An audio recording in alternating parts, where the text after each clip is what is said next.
Takimi was a 40-year-old virgin loser with an average job and no enthusiasm for life. However, one day, he suddenly found himself floating over the clouds with a pretty and aloof girl in front of him who introduces herself as a goddess named Nolan. She gracefully tells Takimi that he has been summoned to another world, but apparently, he should not have even come here. Nolan suddenly starts apologizing to him, telling him that an old and boring man like him was not even the target of the summoning spell used by the Holy Sidonia Empire, and he was just unlucky to get caught up in the spell. She curses the bastards at Sidonia Empire who used the hero summoning spell despite it being forbidden, and then tells Takimi that she was so pissed at them that she did a patch update to this world and closed the dimensional gap connecting this world to Earth, which means he can't return home.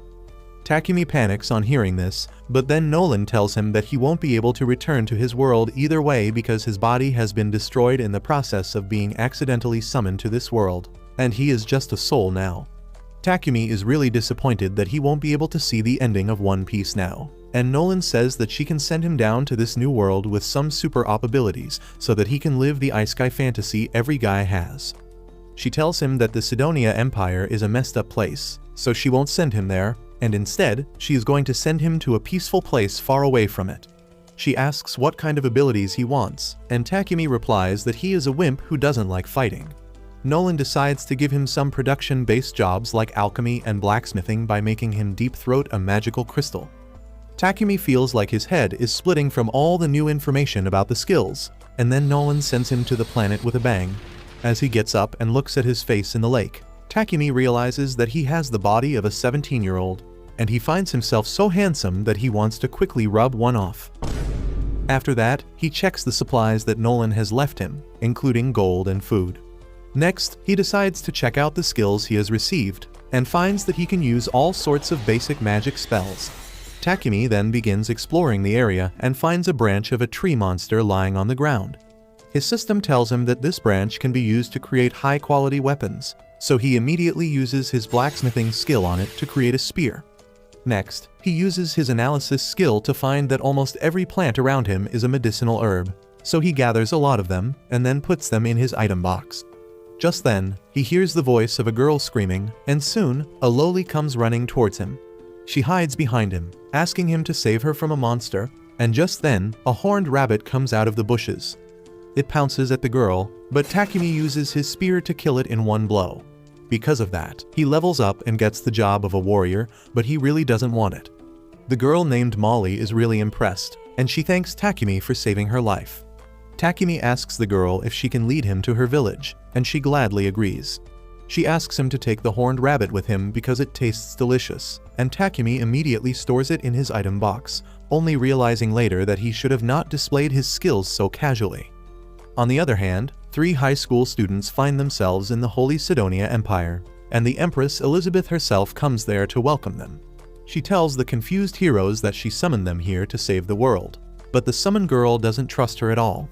Just then, she gets a special skill from Nolan, which allows her to reach the correct decision just by following her instincts.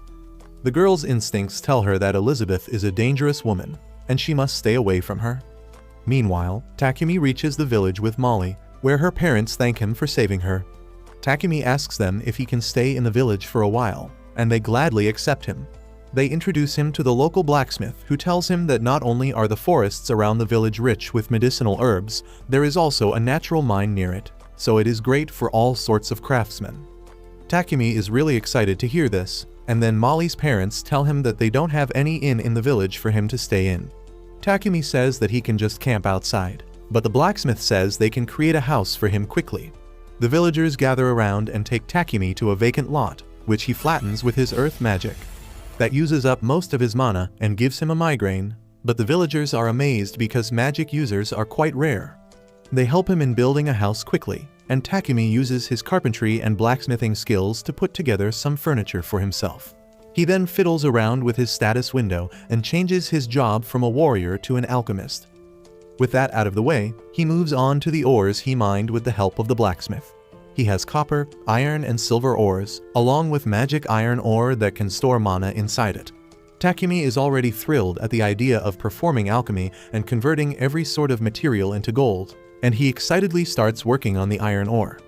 He doesn't need a furnace or fancy tools because he can use magic to remove the impurities from the ore and then shape it into a brick. He consumes a lot of mana for doing that, but his excitement forces him to keep working on. Soon, Molly comes to his home to call him over for dinner, but she is horrified when she finds Takimi passed out on the ground, exhausted after using all his mana. She calls her parents over, who lecture Takimi and then give him a mana-restoring potion. The next day, Molly and her mom keep a watchful eye on Takimi to make sure he is not overexerting himself again, and that slows down his progress quite a lot. He manages to refine more metals in the following days and even creates some utensils for himself, which levels up his alchemy job. In his free time, he helps the village blacksmith to create high-quality weapons with his magic, and that levels up his blacksmith job class. After that, he goes to Molly's dad and asks to borrow some potions so that he can try and copy their recipe. Molly's dad lets him borrow some basic potions and tells Takimi that he can sell the potions he makes to him later. Takimi then goes home and starts cooking while praising Jesse Pinkman and Walter White. He makes some magic blue drugs like his idols, but finds that the color is different from the original recipe. The next day, this junkie goes to the forest and begins eating any poisonous plant he finds, and then purifies the poison so that he can gain resistance to poison and improve his purification magic level. As he is recovering from eating a specially dangerous plant, a giant armored boar attacks him. Takimi panics on seeing the monster. He tries fighting back with his spear, but it shatters on contact with the boar. Takimi barely dodges its first attack and then shoots magic attacks at him, but neither of them do any damage. As he backs away, Takimi suddenly stumbles across a poisonous spider that is badly injured. He thinks that he will have to fight two monsters at the same time now, but then the spider jumps on the boar's face, distracting it. The boar hits some trees to get the spider off his face and then resumes his attack on Takimi. Takimi is at his wits' end now, but then suddenly, he gets an idea that is really risky, but it is the only way he can win. The boar charges at him, and instead of dodging, Takimi just leaps towards it. He uses his alchemy skill to decompose the boar's brain, killing it instantly. After that, he stumbles towards the injured spider, and to thank it for helping him earlier, he heals its injuries.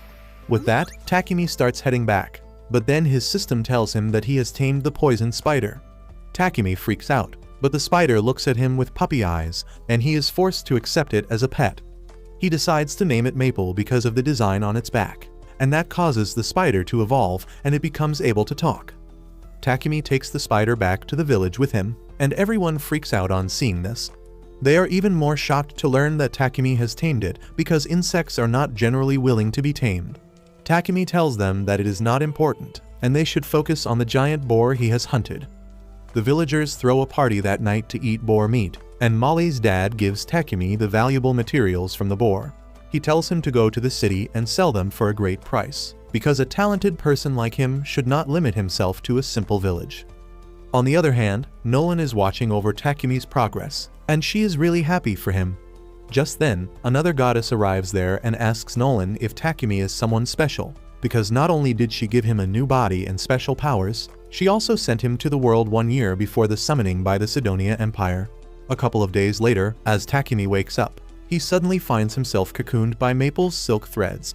He gets furious at her and begins lashing out, asking why the hell did she do this. Maple nervously tells him that he was busy all the time and she wanted Daddy's attention, so she had to do this.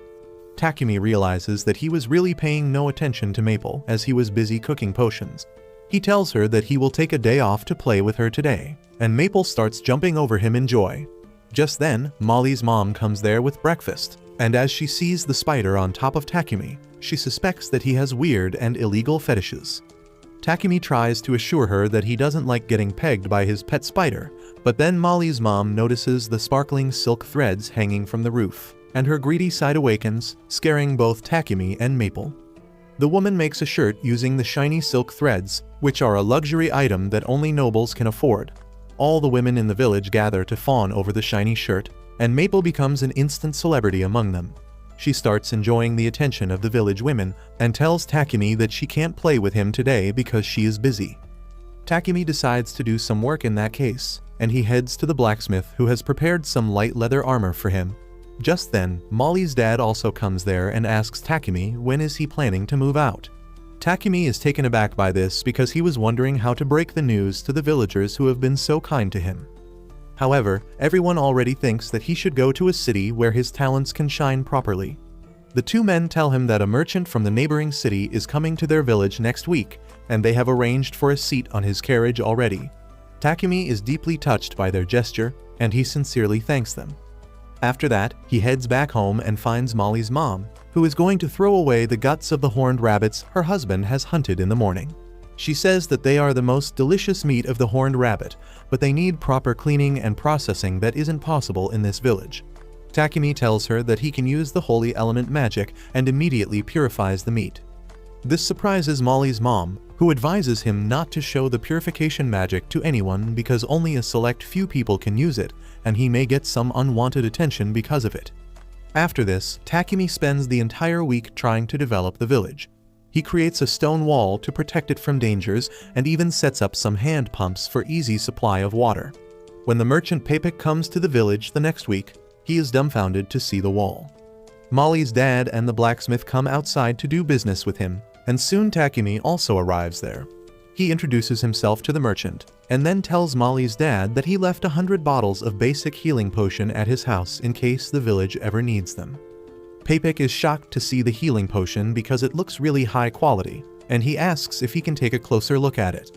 While he is busy examining the potion, Takimi says his goodbye to Molly and the villagers, who have made a special jacket for him using maple silk. After thanking them for everything, Takimi gets on the carriage. The villagers wave him goodbye and he gets emotional, thinking that this village is his hometown in this world. This emotional goodbye makes even Papik's bodyguard shed a tear. The blonde man then introduces himself as Heath, the redhead as Real, and the silent Baldy as Bogger. Papik says that they are a C-rank adventure party and he hired them as his bodyguards. As they start to make small talk, the redhead Real asks about the bag Takimi is holding, and he reveals that he has his pet spider in it. This shocks everyone, and Real tries getting a closer view at the tamed spider. Maple thinks that he is a pervert, so she immediately headbutts him and then goes into the bald guy's lap, who holds her without any issue. While the three adventurers fight for Maple's attention, Papik tells Takimi that he wants to buy the healing potions he gave to the villagers earlier. Before they can get to the details of business, Papik is forced to stop his carriage as there are monsters in front of him. Takimi takes a look outside and finds some goblins approaching them.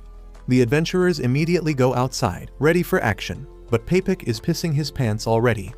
The adventurers load diff the goblins quickly, and their journey remains peaceful after that. 3 days later, they reach the city of Bolton, where Takimi decides to go to the Adventurer Guild first. He wants to register himself at the Alchemist Guild, but the receptionist tells him that there isn't one. Takimi is dejected, but he decides to sign up as an adventurer and registers Maple as his pet. Once that is done, he pays Papik's company a visit to make a deal about the potions he has.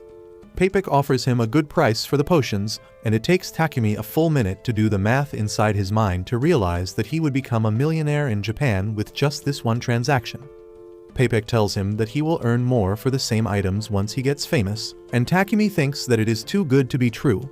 He wonders if Papik has ulterior motives because ideally, he should be ripping him off since he is a newbie. Suddenly, Papik suggests him to get a house with a workshop so that he can do business easily.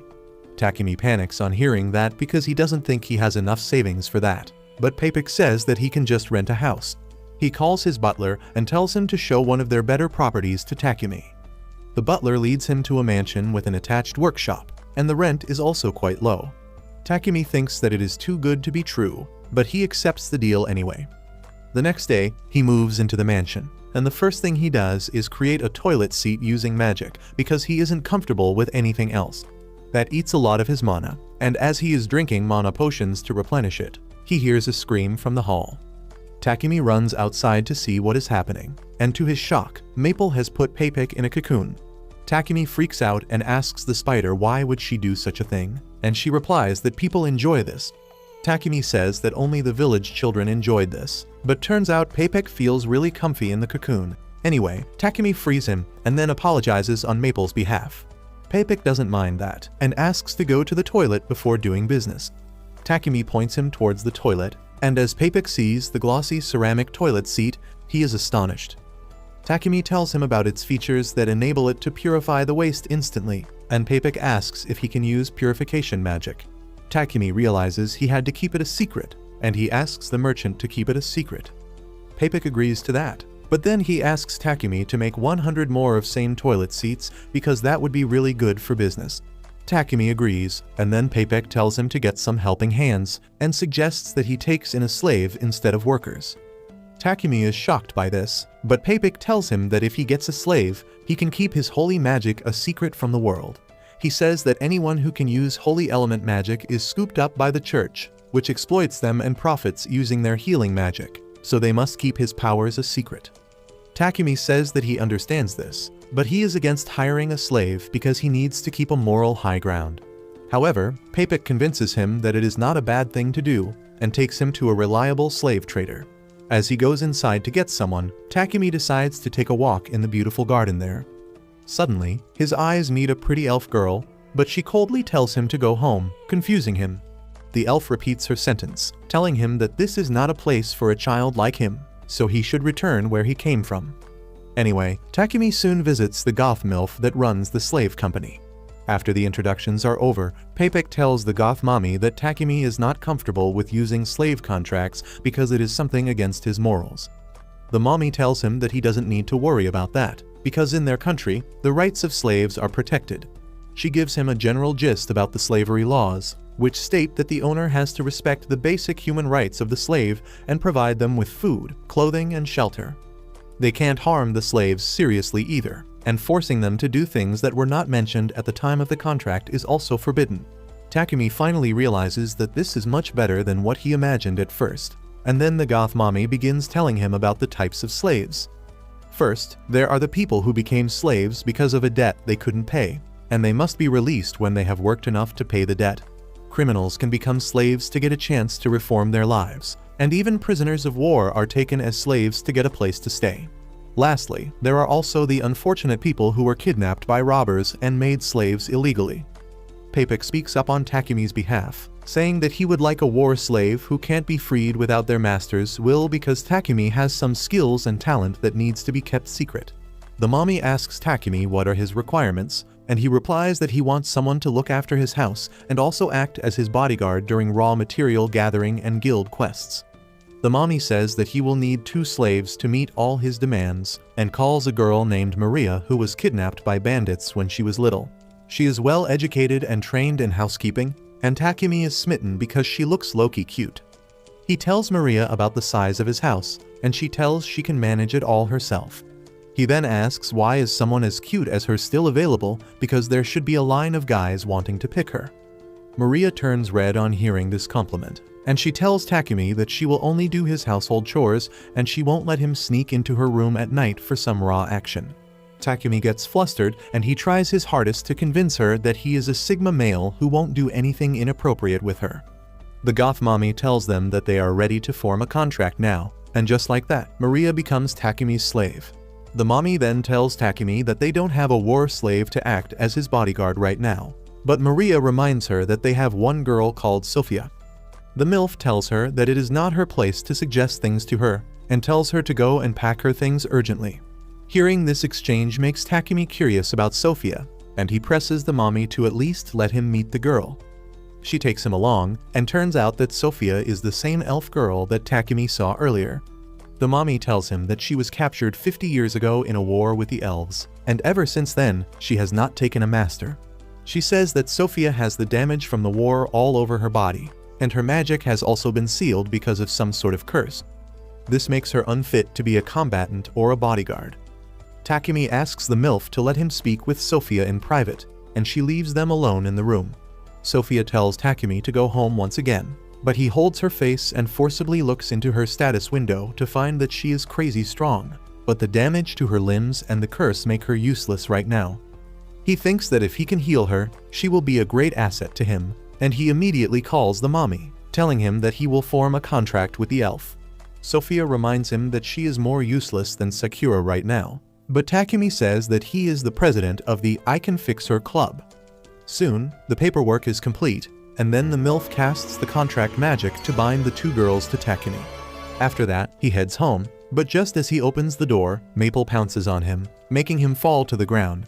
Sophia panics, thinking that she needs to take the monster off of her master's head, but Takimi tells her to stop because Maple is actually his pet. The girls are confused, but they accept that Takimi is a weirdo they can't understand. He then leads them inside and gives them their own rooms because he has too many free rooms anyway. He tells them that they can freely use the bath in the house as they please, and the girls hit it immediately after settling down. Once inside the bath, Maria says that she never thought that the mommy would let Sophia go because she has always been really protective of her. But Takimi must be special. However, Sophia is lost in thoughts about the contracts she saw earlier. Most of the information about Takimi was left blank, and she wonders just who the hell is he. After that, they go to the dining room, where Takimi has prepared dinner for everyone. Maria complains and throws a tantrum because cooking is supposed to be her job, and Takimi somehow consoles her. Sophia also has concerns about him allowing slaves to eat together with him, but Takimi tells her that he is chill like that. The next day, he receives a parcel from Paypek, and then goes shopping in the market. On the way, he notices a church, so he casually walks inside. He finds a statue of Nolan there and starts praying to her. He has heard that the Empire of Sidonia controls religion in this country as well, and he wonders why does Nolan hate them so much when they worship her too. Suddenly, he hears Nolan's voice, telling him that she hates them because she is not a part of their circle. Takimi opens his eyes to see himself floating over the clouds, and he panics, wondering if he is dead again. Nolan tells him that she has just called him up for a chat, and then she tells him about her relation with Sidonia and its policies. She says that originally, there was the Church of Creation that worshipped her, but then the Sidonia Empire formed the Church of Divine Light that worshipped a god that didn't even exist. Sidonia used their power to get more followers and began pushing back the Church of Creation, but Nolan didn't want to interfere in the petty matters of humans. After this, she tells Takimi that while her other blessings she granted him will last forever, she also gave him a little bit of plot armor that is about to be used up soon. She tells him that he might find it harder to solve problems now and the people he meets may want to harm him. Takimi finally realizes that all the helpful people he met till now were brought to him by Nolan's blessing, but now it is all up to him. With that, the prayer ends, and he finds himself back in the church. He returns home soon, and instantly, Maple tackles him and makes him fall down. As the girls come to help him pick his stuff up, Takimi sees Sophia reaching his special parcel, and he immediately uses the item box to keep it away from her. He then hurries to the workshop to do some experiments, but now Sophia is curious because the package was wrapped in magic paper. She wonders what was inside the parcel that needs to be protected so seriously, and she follows Takimi to the workshop. To her horror, Takimi dips a knife in a pot of poison and then slashes his hand with it before using holy magic to purify the poison so that he can level up his holy magic to treat Sophia. He groans in pain the entire time, and then suddenly mentions Maria's name, which provokes Sophia into confronting him. She barges into the room and tells him that she won't forgive him if he does anything to Maria, and then suddenly, she collapses in Takimi's arms. He finds that she is extremely exhausted and also has a slight injury on her hand. He tries to heal her, but it is really hard and tiring because the curse resists healing magic, but he succeeds in doing it and his holy magic levels up. After that, he takes her to her room and Maria informs him that whenever Sophia gets too excited or anxious, she collapses from exhaustion.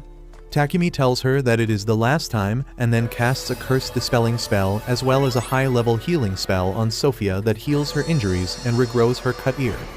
When Sophia wakes up later, Maria shares the good news with her. Sophia is stunned to see her ear healed, and then she finds that even her magic is back. Maria suddenly hugs her, saying that she is perfectly healthy now.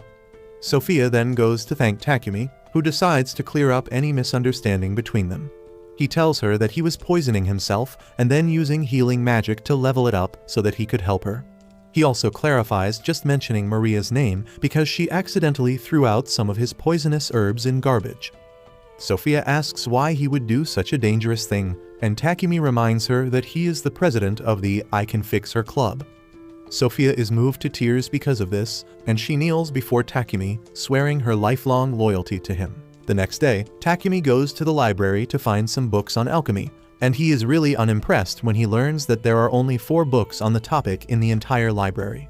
He wonders why more people are not showing interest in alchemy when it is so simple, when suddenly, he realizes that the books are written in an ancient language and only he can understand it thanks to the blessings he got from the goddess. After that, he returns home and starts working on making toilet seats for the merchant Payback. Soon, he finishes making 100 of them and then decides to take a long break from mass producing anything for a while.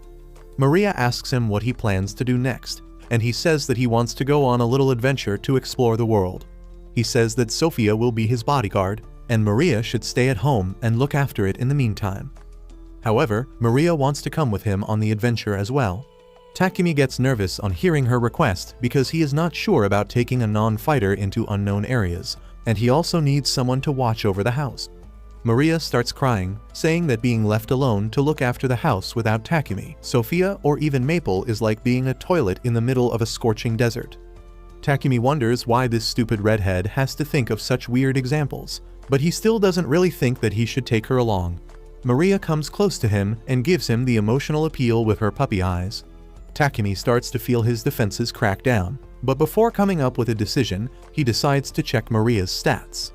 He holds her face and looks into her status window to find that she is a full-fledged battle maid and her stats are even better than him.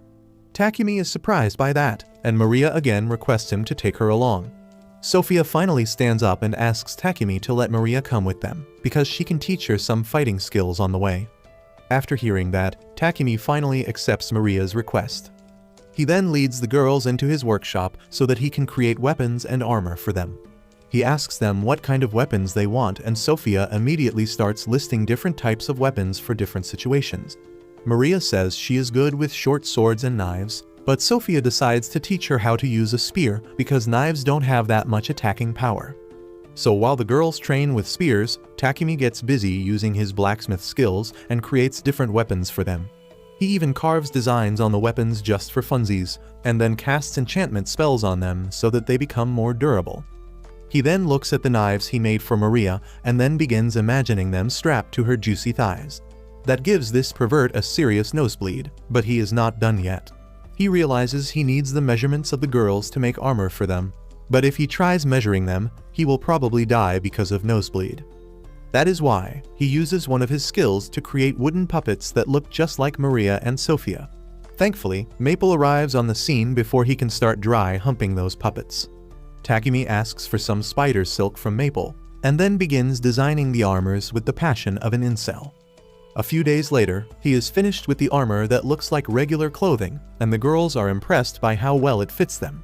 Sophia asks Takimi how did he know about their measurements so exactly, and he shuts up Maple before she can reveal his dirty secret. He asks them to check their weapons first, and then gives them magic rings made from mithril that will help them cast spells quicker. After that, the three of them head to the Adventurers Guild so that Maria and Sophia can register as adventurers. Once that is done, Takimi registers the three of them as a party. The receptionist then tells him that it is almost a month and he has to do a mandatory quest to keep his adventurer license, and Takimi tells him that he is here for the same thing. He goes to the quest board to pick an easy quest, when suddenly, a bunch of fat, ugly losers come there. They start telling the girls to join their party because they can guide them better than the twink. Takimi can't let that slide, and he goes ahead to confront the human hippopotamus. Even though he is terrified internally, he can't let anyone talk to his girls like that. He tells the hippopotamus that judging by his size, his mother should be so heavy that even Superman can't lift her. This enrages the fatty who punches Takimi, but he had already used a spell to turn his body into metal. Hippo ends up breaking his hand because of that, and just as his lackeys are about to attack Takimi, the guild master arrives there and yells at them to stop. He looks at Hippo's broken arm and asks Takimi if he did that. Maria tries standing up for him, but the guildmaster doesn't believe her. Luckily, the receptionist comes there and explains what happened to the bald man. The guildmaster Barak tells the gang of losers to get lost and then calls Takimi's party in his office. He demands Takimi to reveal what he did to Hippo, and he hesitates initially, but when the receptionist says that he saw faint traces of mana, Takimi realizes he can't keep it a secret. He explains that he just took out a piece of charcoal, turned it into diamond, and then coated his body with it before getting hit. Barak now understands that Takimi is an alchemist, and then the receptionist says that since he has such pretty girls in his team, a lot of incels will try to mess with him. He suggests promoting Takimi to D rank immediately so that he can be safe, and asks him to undertake a higher level quest to earn that promotion. The guildmaster gives his permission, and both Sophia and Maria are in favor of it, so Takimi decides to take the quests. The first quest is to eliminate some goblins, and thanks to Maple's help, Takimi's party finds them quickly. Sophia rushes ahead and kills 2 of them, while the other 2 dash towards Takimi and Maria. Maple ties them down with her silk threads, and then Takimi and Maria finish them off easily. After that, they hunt down some more goblins and kobolds to complete the mission, and Takimi is concerned because they are seeing a lot of goblins. Sophia says that there must be a goblin general nearby with a huge horde of goblins serving him. Usually, it takes at least 5 D-rank parties to defeat one of them, but Sophia is confident that the 3 of them are strong enough to do it on their own. Takimi doesn't even want to take such a risk, but the girls crave violence. Suddenly, Maple tells him that she feels like she is going to evolve soon, so he immediately creates a pocket dimension using space-time magic to let her rest there. With that, the 3 of them head to the goblin stronghold, and Sophia predicts that there are around 300 goblins there. Takimi gets cold feet on hearing this, and he asks Sophia if they really have to do this, but she doesn't even pay attention to him. She says that she has confirmed that there are no people held hostage there using wind magic, so they can blast the goblins with magic. They charge up their magic spells and then hit the clueless goblins, wiping out a huge number of them at once. Soon, the goblin general comes out to fight and charges straight towards Takimi. He blocks its attacks with his spear and then uses a fire spell to roast it medium rare instantly. After that, Takimi and the girls return to the guild, completely exhausted after fighting the goblins, and seeing the amount of magic stones and other resources they have collected gives the receptionist a mini heart attack. He tells Takimi to come to the guild master's office, but he is completely exhausted by now. He still goes to Barak's office, who throws a tantrum because it takes multiple D-ranked teams to kill a goblin general and Takimi's group did it alone. Suddenly, the pocket dimension reopens in front of his bald head and a hand pushes him back. Maple comes out of the pocket dimension after evolving into a half-spider, half-human hybrid, and cheerfully introduces herself to her friends. The guildmaster doesn't even know what to say to them now, and he tells Takimi to just go home. A couple days later, Maria comes to Takimi's workshop and embarrassedly asks for some scraps of clothes because she needs to make underwear for herself and Sophia. Takimi says that she won't be able to make that with scraps, and Maria shows him a sketch about her designs. Takimi finds them really basic, so he sketches some modern lingerie, complete with a bow, and Maria gets really excited on seeing them and asks him to make a set for her. Just then, Maple pops out of the pocket dimension and tells Takimi that Papek is here. When Takimi goes to see him, he finds the merchant passed out after he saw Maple's evolved form. Later, Papek tells Takimi that Marquis Godwin, who rules over the city, wants to meet him regarding the toilets with the purification feature, and he has no choice but to go to his castle immediately. Though Takimi is initially concerned about meeting a noble, he finds that Godwin is a sincere man and a good administrator who is ready to bow his head to anyone who can help him make his city a better place. He thanks Takimi for the self-purifying toilets and defeating the goblin general, but then warns him to be more careful in the future, because if the Holy Sidonia Empire hears about him, they will surely come after him. Takimi is mentally exhausted by the time he reaches home, but when Maple gives him some soft fabric and he remembers that he gets to make underwear for Maria and Sophia, he gets his energy back. He works 3 days and nights without rest to make a set for both of them, and is completely exhausted at the end. He then asks the girls to try them on, but then wusses out as he thinks that they will consider him a creep for saying this. He runs to his room and shuts the door, even though the girls would have been happy to give him a show. A few days later, Takimi creates 3 refrigerators from scratch because he was craving ice cream. The girls find that a cool wind comes from within the refrigerators, so they open the door and sit in front of it, and Takimi doesn't understand how to tell these dumb thoughts about ozone layer depletion. He begins thinking about how he combined iron and other elements to create stainless steel, and then used a magic device that can cool its surroundings to make this piece of technology.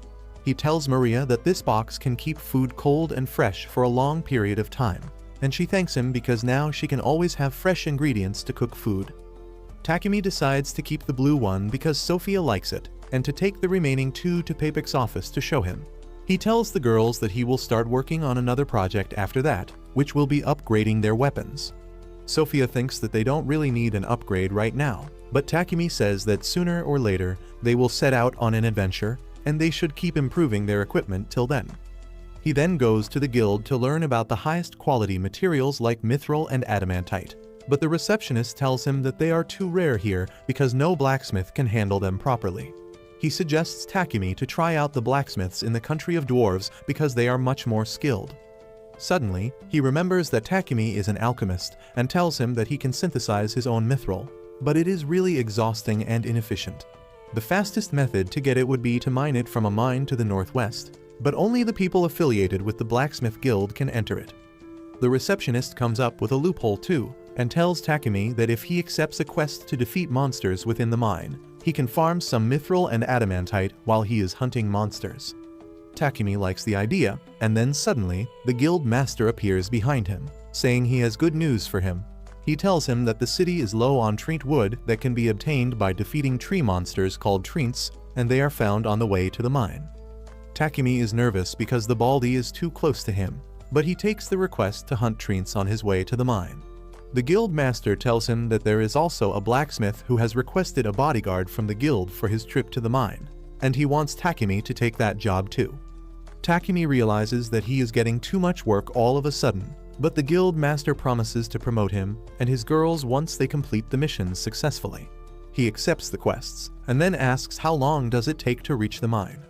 The receptionist says that it takes 1 week using normal horses and around 4 days using monster horses, but unfortunately, they don't have any monster horses right now. Just then, the redhead adventurer Reel, whom Takimi met while leaving the village, comes there and says his party is using the monster horses right now. Takimi and Reel catch up with each other, and then Reel tells the guildmaster that they hunted a buffalo on the way, so he came back to deliver it before it spoiled. He is going to return to his friends tomorrow, and Takimi asks him to stay the night at his place. Reel gladly agrees, and then he accompanies Takimi on his trip to see Papek, who goes absolutely crazy on seeing a refrigerator. He learns that Takimi is going to the mine to get some mithril and decides to lend him a carriage drawn by monster horses, but in return he wants to buy some of the ores from him. Takimi gladly takes the deal, and then Papek requests him to make more refrigerators. After that, Takimi checks out various blacksmiths to see if anyone can give him some mithril, but he doesn't find anyone who can help, and it turns dark by the time he returns home. Suddenly, Reel spots a hostile person coming towards them, and he decides to run away with Takimi instead of fighting. However, the hooded attacker kicks him down and then reveals herself to be Sophia, who thought Reel was kidnapping her femboy master. She is about to strike him down, but Takimi stops her, and then they apologize to Reel for the misunderstanding. He tells them that it is fine, but he has a lot of questions now. They reach the house soon, and Reel is flabbergasted when he sees Maples evolve from and jealous that Takimi lives with 3 cuties while he is still single. Later, Takimi tells his girls about the quests he took from the guild, and they agree that they should take the mission. The next day, after Reel leaves the house, Takimi starts working on their new weapons. He tries to work on a huge tungsten sword that can absorb the enemy's mana, but it is incredibly hard to use the alchemy skill on it. He somehow manages to turn it into a block of tungsten, and then forges 2 swords from it, but it drains all his mana. 3 days later, Takimi and his party set out on their journey along with the blacksmith Dagambo. Once they reach the forest where the treants are found, they park the carriage at a safe distance and cast a barrier spell around it while they go to hunt the tree monsters. Takimi has no idea what treants even look like, but Sophia has some experience dealing with them. She can tell which trees are actually disguised treants, and on her cue, Takimi decides to attack the first one they find. The tree monster tries to fight back, but they easily block its attacks and take it down. Suddenly, a huge horde of treants surround them, and Sophia tells Takimi that they should use magic to deal with them quickly. They use wind magic to beat the tree monsters, while Maria buries them alive with earth magic. Takimi keeps using his weapons to fight in between as well, leveling up his fighting-related skills. Just as they think they have defeated all the treants, their boss comes there. Sophia uses her magic to cut its branches, and Maria and Maple also support her, but the boss treant regenerates its branches quickly and keeps attacking them. Sophia tells Takimi to enchant his sword with fire magic and attack the treant's main body to defeat it, and he immediately does that. He covers his sword with fire and then stabs the monster with it, killing it. The monster drops 2 fruits on death, and Sophia says that they are a rare item called miracle apples. The next day, they reach the mining city of Horus, and the blacksmith gives them their quest, which is to defeat iron moles who eat the ores from the mine. Soon, they head into the mine, and thanks to Takimi's maxed out luck, he quickly finds both mithril and adamantite ore. Suddenly, the ground starts shaking and Maple senses that some monsters are approaching them quickly. Everyone gets ready to fight, but then Takimi comes up with an idea to end things quickly. Just as the iron mole pops out of the ground, he creates a bright light with magic, blinding and stunning it. Sophia easily kills the mole after that, and Takimi explains that since moles live in darkness all the time, they are not used to bright lights. The girls are disappointed that the fight ended so quickly, especially Maria, who wanted to show off her skills. Anyway, they are able to mine a lot of ores without any disturbance, and they soon return to their home city. Takimi goes to Dagambo's workshop to learn the basics of handling mithril and adamantite. He spends the next few days like he is preparing for the final round of Forged in Fire, and at the end, he manages to combine various materials with the ores to create mithril alloys with different element attributes. He uses them to modify their armors to make them lighter and more durable, while also enhancing their attack power at the same time. He tells the girls that their armor will boost their magic attacks, while his armor will allow him to run like the Flash. He decides to show them a demo, but he can't control his speed and ends up embarrassing himself by French kissing the wall. He tells the girls to forget what they saw and then moves on to the weapons he has made. He gives a wind spear to Sophia and a fire spear to Maria, and both of them are really glad to receive it. Sophia tells Takimi that her main job is to protect him, and she will sacrifice her life for that. She says that she wants a sturdy shield to do her job properly, and Takimi says he will make her one, but asks her to value her life more. He makes the shield for her, but gets really exhausted by the time he is done. And Sophia thinks that there is too much burden on Takimi because he is the only one who can do skillful work here. She wishes that he gets an assistant who can help him with the technical work so that he can be more relaxed. A couple days later, Papik pays Takimi a visit to tell him that the Holy Empire of Sidonia has taken notice of the magical toilets with purification magic that he created. Recently, they sent a messenger to the king to talk about the matter, and demanded that he hand over the patent to the magical toilet to them because holy magic is a gift from their god, and it should not be used by others. They also demanded him to hand over the person who invented the toilet because it was an insult to use holy magic for cleaning human waste. However, the king told them to make their own purification spells using the gift their god had given them, and refused to agree to their demands even when the messenger threatened to call all the priests from the Church of Holy Light back to Sidonia. Takimi is shocked to hear this and asks Papik if being so stern was the right choice, and the merchant tells him not to worry about anything because they have the freedom of religion in this country. He explains that there are two main religions in this region, and in their country, many people follow the Church of Creation that worships Goddess Nolan. The priests from the Church of Creation are enough to heal their population, and they don't even charge as much as the priests from Sidonia.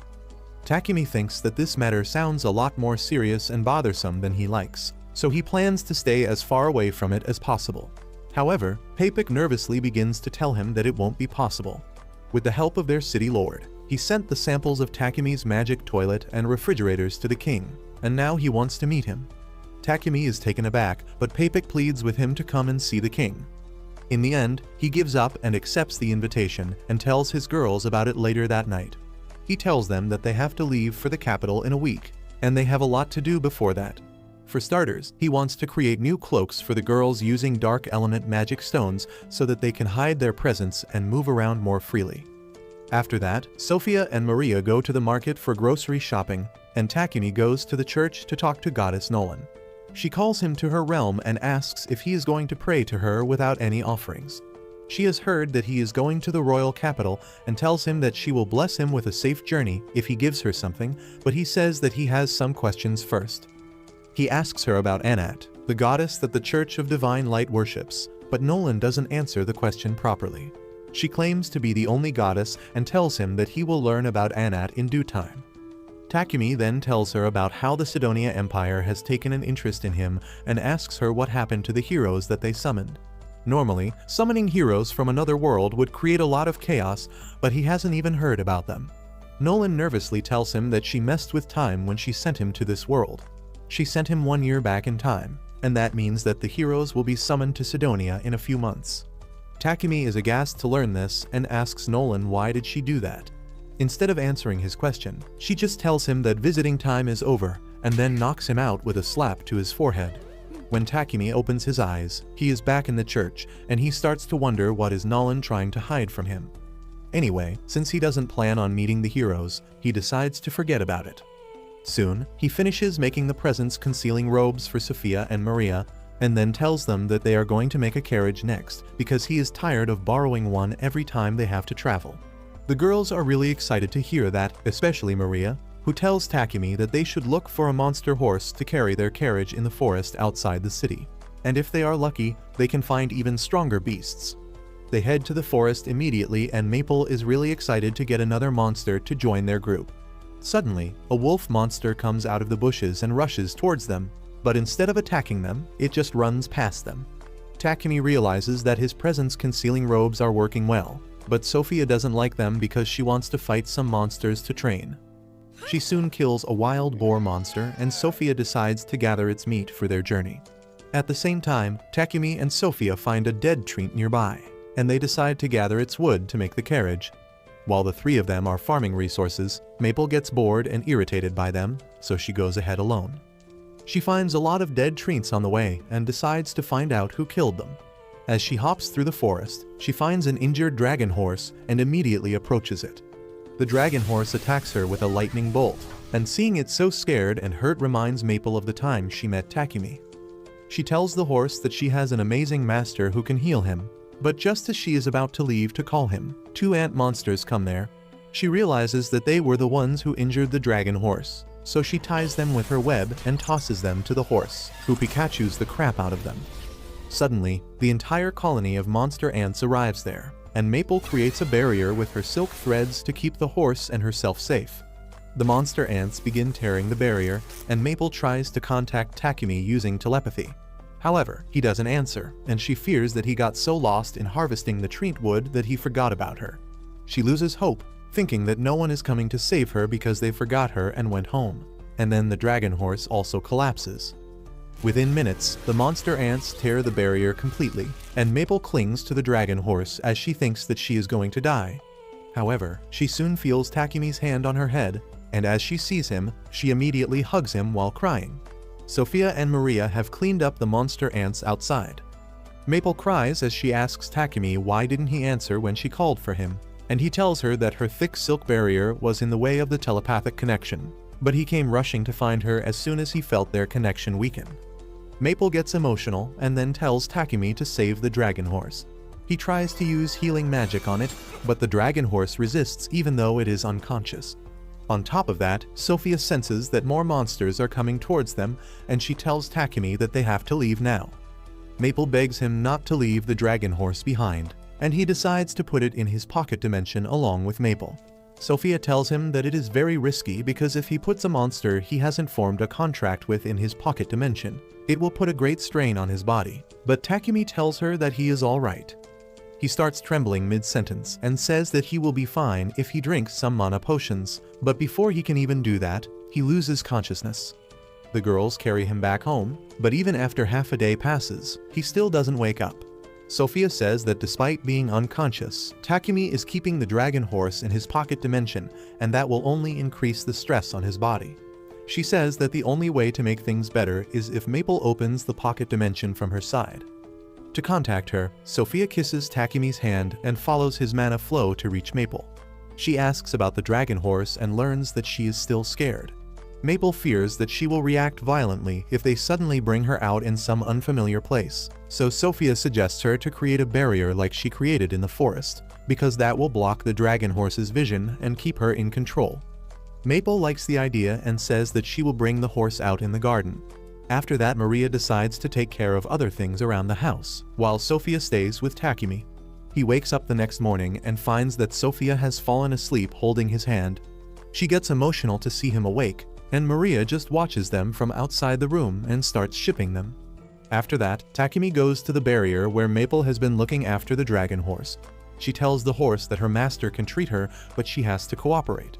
Takimi successfully tames the dragon horse quickly and then uses a powerful healing spell to completely heal all its injuries, and the residual energy burns away the silk barrier.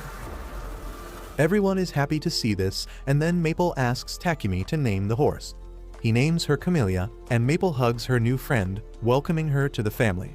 A couple days later, Takimi decides to visit his blacksmith friend because he wants to make some horseshoes for Camellia, and there is some work that needs to be done in the carriage too.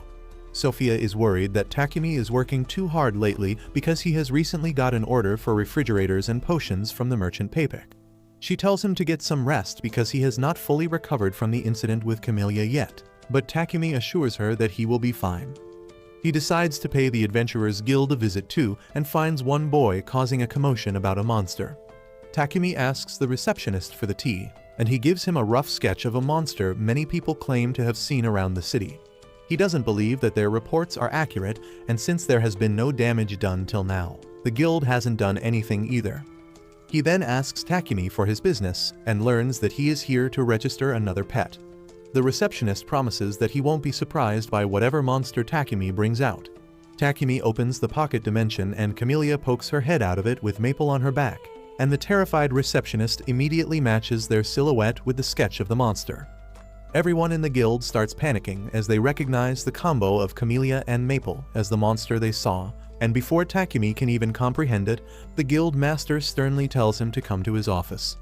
On the other hand, Sophia visits the slave merchant she once belonged to and asks if she has any slave that can help Takimi with his technical work.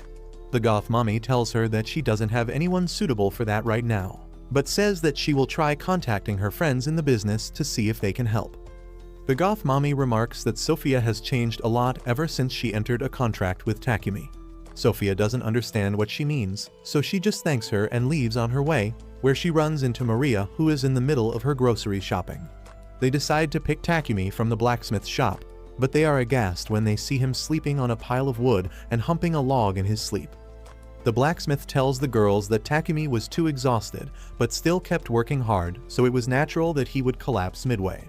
He says that there is no danger to him right now, but if he continues his toxic work schedule, he might fall asleep forever. Anyway, the next day, Takimi completes his luxurious carriage, and the girls are left dumbfounded when they find that the carriage is bigger on the inside. Takimi tells them that he saw a lot of Doctor Who in his childhood, so he used spatial magic to expand the interior of the carriage. It is a full-fledged house with anti-shaking features so that it will not even rattle during the journey. Sophia says that this must be the most luxurious carriage on the entire continent. But the proper woman Maria is happy that she can do household chores during their journey too. Soon after that, they depart for the capital, and Camellia runs swiftly while pulling the carriage. Maria and Maple have the time of their life while driving the carriage, and inside, Takimi and Sophia don't even feel any turbulence. Because of all the running, Camellia quickly levels up as well, and soon, Takimi and his party unite with Papek and Lord Godwin. Papek is interested in seeing Takimi's carriage, and the moment he steps inside, he immediately busts a quick one on seeing the luxurious features inside the carriage. He begins pressing Takimi for details and promises to give him a fair price for learning the secrets behind it. But Godwin hits him with a karate chop and tells him to keep it in his pants. Papek calms down a bit after that, and then Godwin begins praising Takimi's carriage. He says that it is really the most amazing thing he has seen recently, and if he has a carriage like this, his reputation as well as that of his territory will greatly increase. Takimi realizes that even Godwin wants him to make a carriage, but he is not ready to learn the amount the noble is going to pay for it. Godwin says that he will gladly pay 100 platinum coins for a carriage like this, and Takimi shits his pants because that is enough to make him a billionaire in Japan. Anyway, they leave on the journey quickly, and after a few days, they reach the royal capital. Once they reach their lodging, Papek tells Takimi that he should present a carriage like the one he owns to the king to make him recognize his talent. He says that both he and Godwin believe that if the king sees the exceptional carriage, he will value Takimi highly and reward him greatly. Since their meeting with the king is after 5 days, Papek believes it will be hard to create a carriage by then. He suggests Takimi to start working on it as soon as he gets back home, but Takimi says that he can do it in 5 days because that will be more convenient for everyone. However, he needs the materials and a place to work, and Papek is more than happy to arrange it for him. Later that day, Takimi tells the girls about Papek's idea and informs them that he has arranged a space for him to work in a big slave company owned by a man named Burton. Sophia has heard that name from the goth mommy, and she tells Takimi that Burton's company is quite reliable and famous. Takimi doesn't really care about that and starts searching the blueprints of the carriage. But then Sophia tells him that he needs an assistant who can help him with production because he is working too hard. Takimi insists that he is fine, but Sophia tells him to take better care of himself because nothing is more valuable than his health. She says that he should consult Burton's company for a slave who can help him in his work, and Takimi decides to do that. The next day, he meets with the slave trader Burton and says that he wants someone who can help him with his alchemy-related work, and the man has someone who fits the criteria exactly. Meanwhile, Sophia and Maria are waiting outside the building when they realize that Maple is missing. Sophia decides to find her and bring her back before she causes a scene. But she is a bit late because a fox girl has already pissed herself on seeing Maple. Sophia scolds Maple for running off on her own, and then helps the fox girl up, who starts feeling a bit gay on seeing her. Sophia picks her book next, and the fox girl starts geeking out as she talks about her interest in alchemy. Anyway, Sophia leaves her behind as she carries Maple outside, but they run into Takimi on the way. He tells Sophia that he was just looking for her to accompany him when he meets a slave candidate, and she gladly agrees. Turns out, the fox girl named Riva is the one Burton referred to Takimi. As Takimi tells Riva about his line of work, she starts getting nervous because till now, everyone has refused her. No one saw any value in her because she has too much to learn, and because she could not find any work, she was unable to send any money back home to her sick mother. Takimi asks her if she has any knowledge or interest in alchemy, and thinking about how everyone has always told her that it is a waste of time, Riva goes silent. However, Sophia decides to help her out and tells Takimi that Riva is studying alchemy and magic on her own. He is curious to learn about her progress now, and it turns out both of them are same level of alchemy nerds.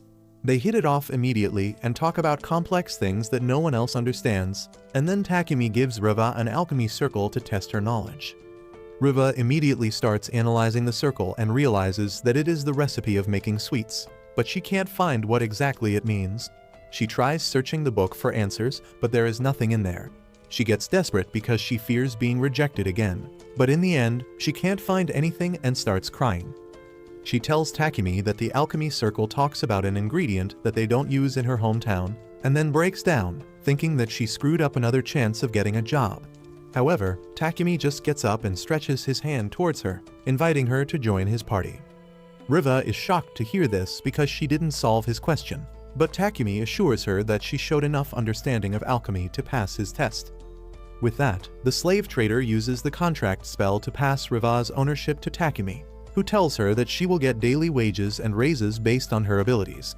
Riva requests him to send all her wages to her village because it is a very poor place, and Takimi is surprised to hear that.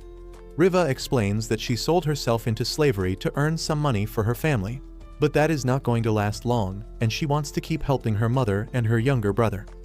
Takimi is a bit confused by this because if Riva can't earn money, she can never buy her freedom as a debt slave, but Sophia tells him to accept her conditions.